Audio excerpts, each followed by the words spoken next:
Mesdames, Messieurs, bonsoir. Les titres de cette édition sur Karim font polémique. Il ne faut pas anticiper. Maître sur les audits, semble dire certains du côté du nouveau pouvoir. L'avenir du PDS en question après 12 ans à la tête du pays, c'est le retour à la case départ pour le parti de Wade renvoyé dans l'opposition. Enseignement, reprise timide des cours à l'UCAD, l'université Cheikh Anta Diop de Dakar. Le SAES suspend son mot d'ordre de grève et donne jusqu'au 15 avril au nouveau régime pour trouver un accord. La page internationale, les sports et le focus avec les propos de Maître Wade à Tivaouane. L'invité est Eliman Khan du Forum civil. Mesdames, Messieurs, bienvenue à tous.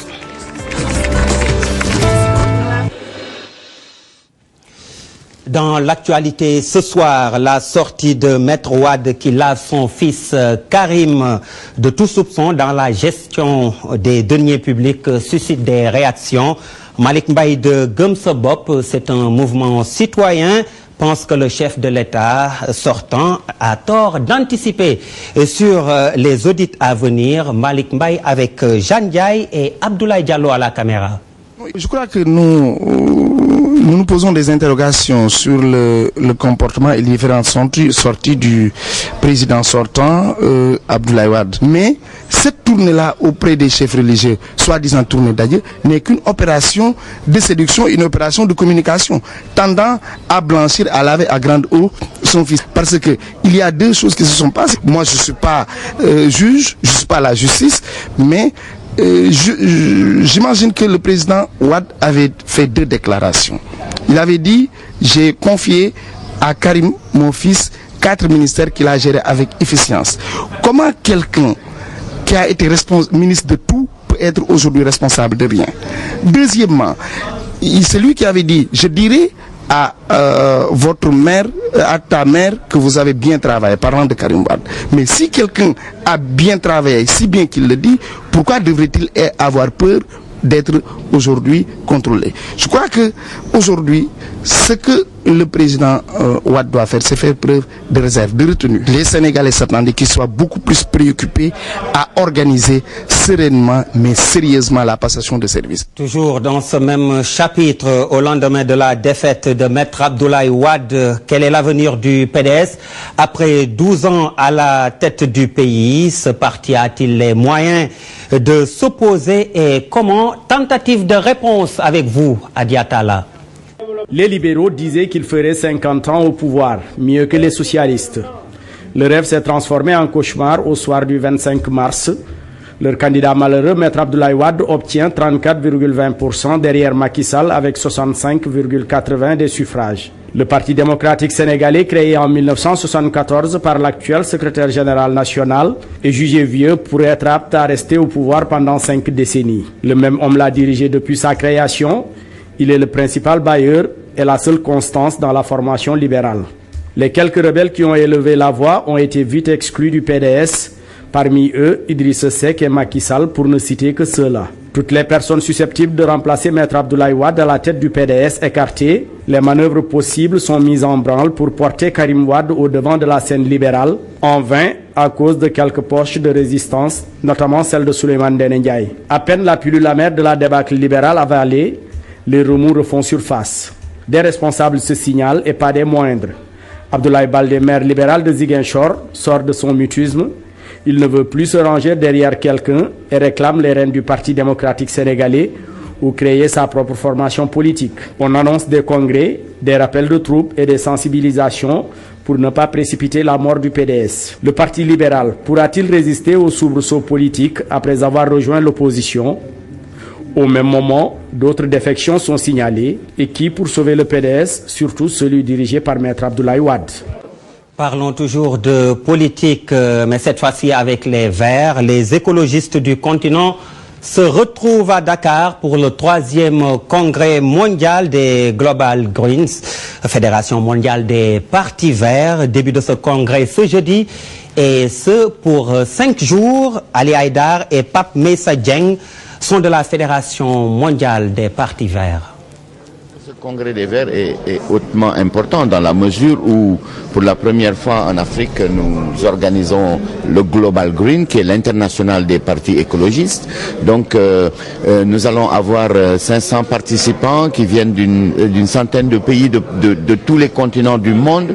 Nous allons étudier la charte de l'écologie. Nous allons travailler sur les exemples de démocratie en Afrique, l'exemple du Niger, l'exemple de la Tunisie, sur l'économie verte aussi, et toutes ces énergies positives que représentent les partis écologiques partout dans le monde vont se retrouver au Sénégal, et ce sera un tournant important pour l'écologie africaine. Notre rencontre aujourd'hui, ou la rencontre qui démarre jeudi soir sur 3 ou 4 jours, et pour ce qu'on appelle les Global Green, c'est-à-dire cette grande famille des écologistes de la planète, de revoir après 5 ans d'activité et après s'être séparés à Sao Paulo il y a 5 ans, de se retrouver à Dakar, en Afrique, pour évaluer ce qui a été accompli durant tout ce temps, et puis surtout de revoir l'organisation en tant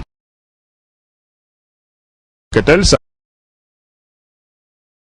structuration et son fonctionnement, et surtout de voir comment prendre en charge les défis globaux. Nous vous le disions en titre. L'université Cheikh Anta Diop de Dakar retrouve l'ambiance habituelle avec la reprise des cours. C'est parce que le SAES a suspendu son mot d'ordre de grève. Une nouvelle bien accueillie par les étudiants. Cependant, le syndicat autonome des enseignants du supérieur exige la matérialisation de leur protocole d'accord avec le président Macky Sall d'ici le 15 avril prochain. Reportage fatiguant Youssou Baro au campus universitaire. Université Cheikh Anta Diop de Dakar, les halls des facultés retrouvent leur ambiance des grands jours. Après quelques mois de grève des professeurs, les étudiants regagnent les amphithéâtres en cette matinée fraîche. Nous tous, nous sommes heureux d'avoir repris les cours, vu que nous avons resté 4 mois sans faire cours, alors que nous sommes des nouveaux bacheliers. C'était le rêve de tout un étudiant, tu vois, de regagner les cours. Et si je prends par exemple mon exemple, moi j'ai quitté Fatick, tu vois, pour venir ici à Dakar étudier. Okay. Et moi, j'avais même des difficultés même aussi de retourner au village, à dire à mes parents que je suis resté 4 mois sans faire cours. Malgré la reprise des cours, certains étudiants ne crient pas encore victoire, même s'ils saluent l'initiative des professeurs. Mon inquiétude, c'est aujourd'hui la pause. Est-ce une pause qui va continuer, ou bien est-ce devrons-nous revenir à l'ancienne méthode, c'est-à-dire la grève? En conférence de presse le 23 mars dernier, le SAES, syndicat autonome des enseignants du supérieur, a décidé d'observer une pause jusqu'au 15 avril prochain. À partir du 15 avril, on va se retrouver en bureau national élargi, donc aux sections, pour voir, parce qu'en temps, il y aura le président Macky Sall qui va prêter serment, je crois, à partir de lundi, au moins, et pour lui montrer qu'il y a une urgence sur sa table, c'est le dossier de l'enseignement supérieur. Depuis décembre 2011, le SAES réclame l'achèvement des infrastructures en construction dans les universités, l'indemnité compensatoire de logement, entre autres revendications. Les étudiants espèrent que le nouveau régime va satisfaire les revendications des professeurs pour que l'année universitaire puisse être sauvée. Une pluie inhabituelle en cette période a été enregistrée à Dakar ce mercredi. Des précipitations qui surviennent en hors-saison et qui ont surpris donc plus d'un dans la capitale.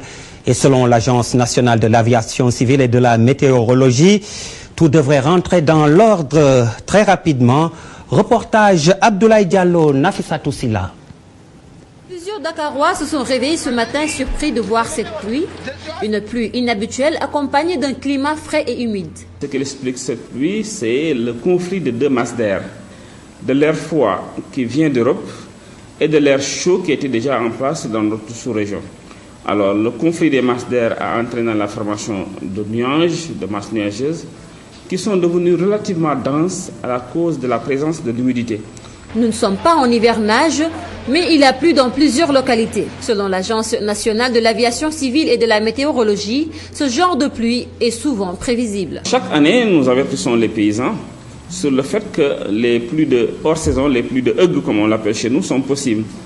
Et ceci est possible entre le mois de décembre et le mois de mars, voire avril. Donc, pendant tous ces mois, on peut avoir des pluies que l'on appelle des pluies hors saison et dont les quantités sont variables. Il y a des années où on a des pluies faibles et des années où ces pluies peuvent devenir modérées à assez fortes. Néanmoins, cette pluie hors saison, mais phénomène naturel, n'est pas sans conséquences en zone rurale. Vous vous rappelez la situation de l'année 2000 aussi, où on a eu non seulement des pluies de hughes, mais une situation avec des températures très basses qui a décimé le bétail sur le nord du pays. Là où ça peut amener des problèmes, c'est là où il y a des récoltes d'or ou là où il y a des séchages pour la culture du riz. Pour certains endroits où il y a une quantité importante, peut-être 10 mm, si par hasard le pâturage parvient à pousser, ça peut avoir un impact sur les prochaines saisons parce que les semences d'herbes déjà vont baisser. Et puis l'herbe peut avoir un impact pour le bétail, des diarrhées par exemple, comme ça. D'après l'ANACIM, cette pluie pourrait s'estomper d'ici demain à Dakar.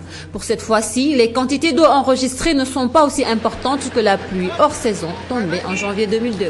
Youssou Ndour a rendu visite aux agents de la RTS, la radio-télévision du Sénégal. Une bonne occasion pour le président du mouvement Fekke Mathi Bolé de raffermir les liens entre la RTS et les autres groupes de presse en général. Youssou Ndour qui rappelle qu'il est une personnalité transversale, une icône qui appartient donc au peuple sénégalais. Ainsi, Youssou Ndour promet un concert et invite la RTS à couvrir l'événement et à donner le signal aux autres télévisions. Je suis venu lucidement, tranquillement, pour dire si j'ai heurté des agents de la RTS durant la campagne électorale, où j'étais dans la campagne comme acteur politique, je m'en excuse. Je suis venu aussi dire à Babacar Diagne que j'avais promis aux Sénégalais un concert après l'événement que nous venons de passer, l'élection du président Macky Sall. Et je tiens à travailler directement en premier avec la RTS, dans la mesure où les Sénégalais, le monde entier, ne voient qu'un Sénégal. Et je crois que si les Sénégalais s'unissent autour de l'essentiel, du développement de la même vision, RTS joue un rôle capital. Et nous nous basons sur son expérience, l'expérience de ses agents, sur la technique mobilisée pour essayer de donner le maximum aux Sénégalais pour cette fête que j'avais promis lors de la campagne électorale. Et j'en ai profité aussi pour visiter les studios, rencontrer les techniciens, parce qu'il ne s'agit pas seulement de parler à mon ami, comme le directeur général, il faut parler aussi avec les gens qu'on ne voit pas, qui font un travail extraordinaire. Et agréable surprise, j'ai vu que la RTS doucement s'est vraiment rajeunie d'une manière extraordinaire, sans oublier l'expérience qui toujours guide la vision de la RTS. Donc voilà les raisons de mon déplacement aujourd'hui. En attendant, la restitution de l'arbitrage budgétaire du ministère des Sports s'est déroulée ce mardi. Un programme des compétitions internationales retenues a été rendu public donc aux différentes fédérations sous la supervision du CNOS. Loin de faire la satisfaction de toutes les fédérations, cet arbitrage, Cheikh Sadibou Diarra, Abdou Aziz Ndiaye et Ababakar Kamara pour le reportage. 38 compétitions pour 24 disciplines. C'est le programme retenu lors de l'arbitrage budgétaire de l'année 2012 du ministère des Sports. Des choix qui cadrent avec la priorité de l'année. Nous avons retenu un programme des compétitions internationales pour l'année 2012 en mettant l'accent, donc en fixant comme priorité la participation aux Jeux Olympiques de Londres 2012. L'athlétisme compte 3 compétitions dans ce programme, mais ce n'est pas pour autant la grande satisfaction. C'est une appréciation qui me laisse encore sur ma faim, d'autant plus que, comme on l'a dit, nous sortons des élections. On ne peut pas nous garantir à l'heure où nous sommes que l'effectif que nous avons escompté parmi nos pratiquants seront tous actuellement dans les compétitions où nous sommes inscrits sur le plan international. Dès demain, nous allons prendre langue avec eux pour voir actuellement la finalité de ces choses. Le judo, quant à lui, est plongé dans l'incertitude à une semaine de sa compétition. L'effectif de ses combattants réduits est aussi regretté. Ma grande inquiétude, c'est par rapport à la participation effective du Sénégal. Nous avons eu des engagements qui nous rassurent au niveau du directeur de l'administration générale de l'équipement, le DAGE, qui a dit qu'il va régler les problèmes. Mais n'oublions pas que ces 3 rubriques, c'est le transport aérien, c'est les accréditations et aussi c'est surtout les perdiums. Si on nous donne 14, y compris l'encadrement, on aura maximum 10 combattants. Et à 10 combattants, déjà, on ne pourra pas faire la compétition par équipe. 900 millions de francs CFA est le budget alloué au ministère des Sports en 2012. Une somme à revoir à la hausse par le nouveau président de la République. Selon un vœu du CNOS, une bonne participation aux compétitions en dépend. On passe au focus. Maître Wade a-t-il peur que son fils soit poursuivi? Tout porte à le croire. Lors de sa visite à Tivaouane, Maître Wade a dédouané son fils Karim. Et d'après Wade père, Wade fils n'a jamais géré des fonds publics. Le Forum civil, pour sa part, s'inscrit en faux. Sous le magistère de Wade, le fils a eu beaucoup de prérogatives. Il est maintenant temps d'assumer ses responsabilités. Le reportage est signé Fatih Bintou Conté et Ali Mbaye. Maître Abdoulaye Wade dédouane son fils sur la gestion des biens publics. En visite hier à Tivaouane, le président sortant a pris la défense de Karim Wade au cas où le président Macky Sall va se lancer dans une chasse aux sorcières. Pour Wade, son fils n'a jamais rien géré de l'argent du pays. Et pourtant, le Forum civil lui rappelle les multiples prérogatives données à son fils lors de son magistère. Je veux simplement rappeler au président de la République que c'est lui qui avait, par un décret 2010-1189 du 13 septembre 2010, pris un décret pour donner la possibilité à son fils de signer également des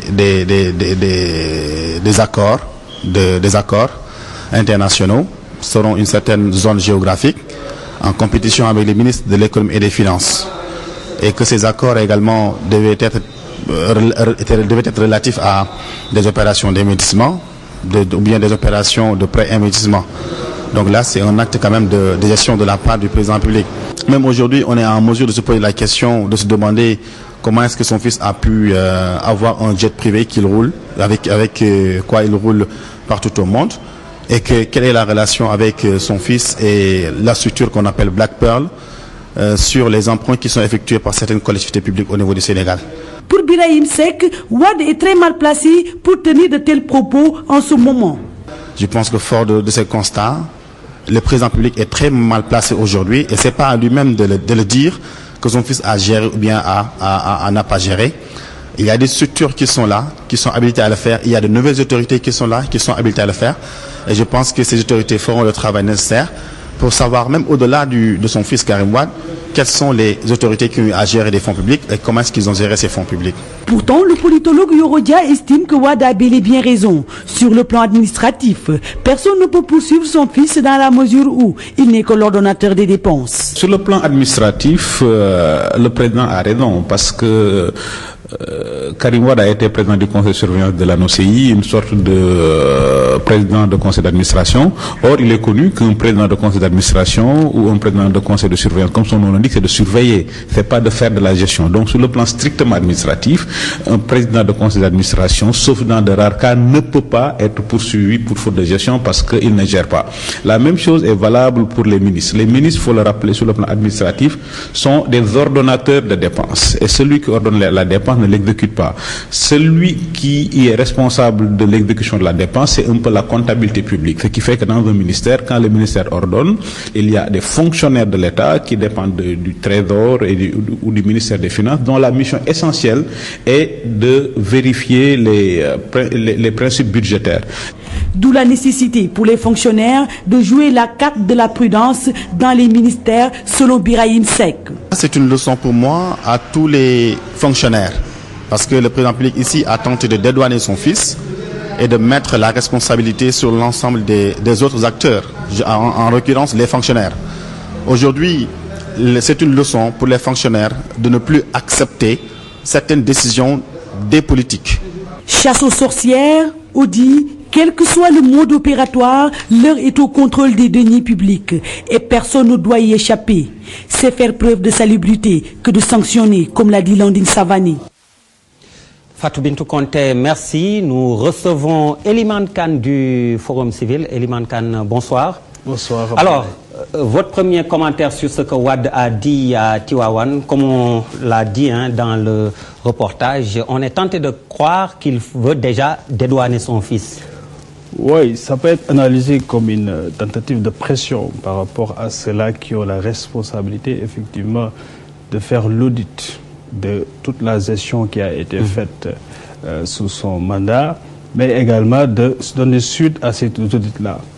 Donc, également, le lieu de la déclaration, donc ça a été fait dans une famille religieuse.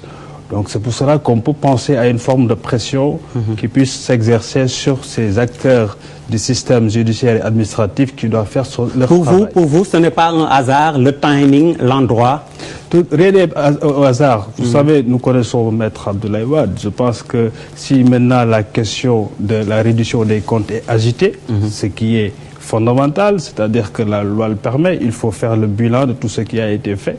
Le nouveau président élu doit le faire. Il a l'obligation de le faire parce que c'est même des directives de l'IMOA également qui s'appliqueront à lui. Donc, anticiper un peu sur ce qui peut arriver, je pense que ce n'est pas une attitude véritablement démocratique, ce n'est pas une attitude républicaine. Il faut laisser ceux qui ont la responsabilité de contrôler et de dire le droit par rapport à la gestion des deniers publics, faire le travail sans aucune pression. Et je pense qu'effectivement, c'est pour cela que cette déclaration est inopportune. Surtout que quand on se rappelle qu'à un moment donné, quand il fallait prendre les dividendes politiques de ces ouvrages de l'ANOCI, il a dit devant tout le monde que je dirais à ta maman que tu as bien travaillé. Alors aujourd'hui, il faudra qu'il dise que je dirais à ta maman que tu dois rendre compte également de la façon dont tu as géré les deniers publics par rapport à l'ANOCI, mais par rapport également au ministère, aux énormes ministères que M. Karim Wade a eu à gérer dans ce pays. Alors, les intervenants dans le reportage, nous avons remarqué Yorodia qui souligne que Karim Wade, effectivement, son père aurait prévu tout cela et anticipé qu'on ne devrait pas pouvoir le poursuivre sur le plan administratif en tout cas, parce qu'il n'était coordonnateur de dépenses. Mais si on se souvient bien, Idrissa Seck également, dans l'histoire des chantiers de Thiès, était Premier ministre et ordonnateur de dépenses. Exactement. Pourtant, il a été poursuivi et emprisonné. Vous avez très bien dit. Idrissa Seck a été Premier ministre, beaucoup plus loin d'ailleurs que l'exécution véritablement de certaines tâches que ministre, par exemple. Et donc, à ce niveau, il faut dire que peut-être nos politologues ou spécialistes en sciences politiques devraient revoir leur cadre d'analyse et intégrer les nouvelles dynamiques citoyennes qui encadrent l'action politique dans ce pays-là. Il ne s'agit plus de voir comment se comportent véritablement les appareils politiques ou bien les hommes politiques, mais la citoyenneté nouvelle, active, qui s'exprime dans ce pays exige une nouvelle façon de gérer, de gouverner nos pays. Donc cela veut dire quoi? Que la réduction des comptes devient un principe de gouvernance essentiel. Et le contrôle citoyen est toujours là pour demander à ceux-là qui ont eu cette responsabilité, la charge en tout cas de gérer les deniers publics, de toujours rendre compte. Donc, un ministre a une responsabilité morale par rapport, même si c'est un ordonnancement de dépenses, vous avez dit, le cas d'Idrissa Seck qui a été quand même emprisonné pour avoir effectivement, sur des chantiers qui ont été donc des chantiers de l'État, comme l'ANOCI a été également des chantiers de l'État tout comme les autres ministères, comme la gestion de l'énergie, ont été également des chantiers. Même s'il faut le souligner, il a eu après à bénéficier d'un non-lieu. Mais le prétexte donc de cette discussion, c'est bien les propos de Wade et de Karim Wade, mais il y a bien d'autres qui sont concernés. Est-ce que le nouveau régime, d'après vous, doit s'imposer un calendrier pour ceux qui doivent rendre compte? Certains même, dans le nouveau pouvoir, ont dit qu'ils doivent rendre gorge. C'est l'expression utilisée par Maître ABC, Alioune Badara Cissé, lors de l'émission, si je me souviens bien, Grand Oral avec Antoine Diouf. Rendre gorge. Oui, mais de toute façon, c'est une nécessité, donc la réduction des comptes. Je l'ai dit tout à l'heure, c'est prévu par le cadre juridique et institutionnel qui encadre l'action du président de la République, surtout nouvellement élu. Il a cette obligation de faire le bilan financier, de faire des audits et que ces rapports puissent être suivis. Nous pensons qu'il serait mieux d'ailleurs qu'il mette en place une commission pour s'occuper exactement de ce bilan et de ces audits-là, et pour s'occuper également, pour lui permettre à lui de s'occuper d'autres choses. Mais il faut le dire, il y a des organes qui existent, qui font leur rôle, qui font leur travail convenablement. C'est l'IGE, la Cour des comptes, l'ARMP, etc. Ils ont déjà fait des rapports d'audit sur des gestions qui attendent d'être tout simplement suivis. La CENTIF en a fait également. Près de 80 dossiers ont été comment dirais-je, mis sur la table. Il n'y a que 9 qui ont été traités. Donc il y a du boulot, énormément de travail à faire par le nouveau gouvernement qui va être mis en place par le président nouvellement élu Macky Sall. Et il faut rappeler que la véritable demande citoyenne aujourd'hui par rapport à ce nouveau président élu, c'est exactement à ce niveau, au niveau de la gouvernance, de la gestion des deniers publics, de la transparence. La bonne gouvernance. Donc vous l'avez dit, le temps qui nous est imparti est pratiquement terminé, mais cette question me paraît incontournable. Alors, on a beaucoup parlé de diminution du coût de la vie et autres, mais je pense qu'il y a des réformes institutionnelles aussi qui devraient s'effectuer. Vous l'avez dit, tout ce qu'on a dit ici n'est possible qu'avec l'indépendance de la justice, par exemple. C'est un exemple parmi tant d'autres. C'est essentiel, parce que l'un des problèmes majeurs que nous avons eu sous l'alternance, c'est l'impunité. Et ça, c'est la responsabilité de la justice. C'est la responsabilité individuelle, personnelle également, des agents qui travaillent dans le système judiciaire, qui doivent prendre en charge leurs responsabilités. Parce que si aujourd'hui, on peut dédouaner un politique, et on va certainement inquiéter d'autres citoyens sénégalais qui ont eu la charge d'exécuter des ordres qui ont été donnés. Alors c'est le lieu de leur dire qu'il faut aujourd'hui qu'ils assument leurs responsabilités. Et aux fonctionnaires d'éviter la servitude volontaire. Voilà, et que devant une directive qui n'est pas légale, un fonctionnaire n'a pas l'obligation de l'appliquer. Maintenant, il y a effectivement tout un chantage que font ceux qui sont à un niveau supérieur pour les amener à faire des forfaits. Mais c'est aujourd'hui le temps, en tout cas, d'assumer les responsabilités individuelles. Merci Eliman Kane. Vous êtes du Forum Civil. Merci à vous également de nous avoir reçus chez vous. Un coucou aux lâcheurs qui m'ont laissé bien seul ce soir, mais vous allez les retrouver très bientôt, Inch'Allah. Merci, bonsoir. Merci Abdoulaye.